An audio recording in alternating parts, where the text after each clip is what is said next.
ನನಗೆ ಈ ಕಾರ್ಯಕ್ರಮ ಇರೋದು ತಡವಾಗಿ ಗೊತ್ತಾಯಿತು.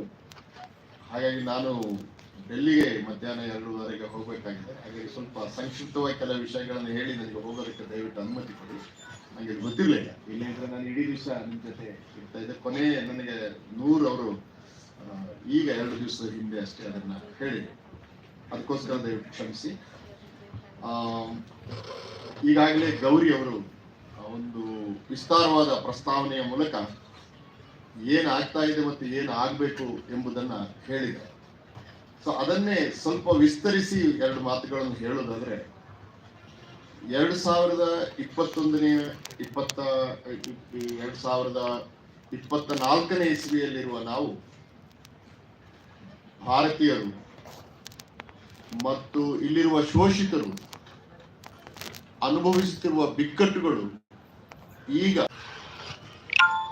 ನಾವು ಹೆಚ್ಚು ಹೆಚ್ಚು ಎಚ್ಚರದಿಂದ ಅಭ್ಯಾಸ ಮಾಡುತ್ತಾ ವೈರಿಗಳ ಹುನ್ನಾರಗಳನ್ನ ಬಯಲು ಮಾಡುತ್ತಾ ಹೋರಾಟ ಮಾಡಬೇಕಾದ ಅವಶ್ಯಕತೆ ಇದೆ ಎಂಬುದರ ಬಗ್ಗೆ 2 ಮಾತಿಲ್ಲ.